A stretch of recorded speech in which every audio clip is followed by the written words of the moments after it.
L'événement qui met en lumière les femmes rurales de la localité de Yakassé à Tobrou reprendra ses droits pour la troisième fois consécutive. Annoncé pour les 17 et 18 mai 2024, cette édition s'impliquera dans l'éducation agricole des femmes rurales pour un avenir durable. Le Acha Festival est une initiative de la Fondation Acha, laquelle fondation entend transcender les barrières qui entravent le potentiel des femmes rurales.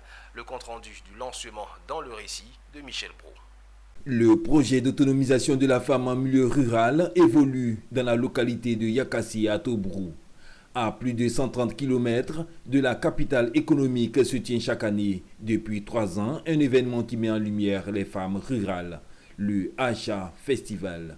Cette année, selon le commissaire général et président de la Fondation Acha, l'accent sera mis sur l'investissement dans l'éducation agricole des femmes rurales pour un avenir durable. Il faut transformer les vies des femmes, et aussi préserver la biodiversité. Donc il y a 2 facettes dans le choix de ce thème. C'est un appel à l'action pour faire en sorte que ces femmes rurales qui cultivent la terre puissent en bénéficier aisément. Il ne faut pas aujourd'hui simplement cultiver pour cultiver. Il faut adopter de nouvelles techniques culturelles pour que ça puisse leur être rentable et qu'elles puissent s'occuper facilement de leur communauté. La 3e édition du Acha Festival se tiendra à Yakassé à Tobrou du 17 au 18 mai prochain, avec pour ambition de renforcer les compétences des femmes en milieu rural, en particulier dans le domaine agricole. Cet événement sera marqué par des dons, des formations pratiques au bénéfice des femmes rurales et des activités récréatives.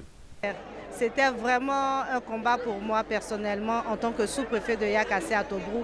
Et c'est un bonheur, c'est un plaisir pour moi aujourd'hui de voir ces femmes-là retourner à la terre vraiment avec beaucoup de vaillance, beaucoup de détermination. Il faut retenir que l'objet principal de Acha Festival, c'est d'abord la femme en milieu rural.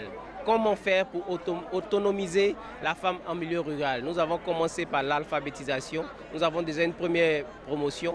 Là, nous entamons avec la 2e promotion. Et il est bon que tous ceux qui se sentent concernés par cette cause-là viennent avec nous pour qu'ensemble nous puissions mener à bien cette barque. Au terme du bilan à mi-parcours des 2 éditions passées, ce sont plus d'une centaine de femmes qui ont été impactées par ce projet d'insertion économique.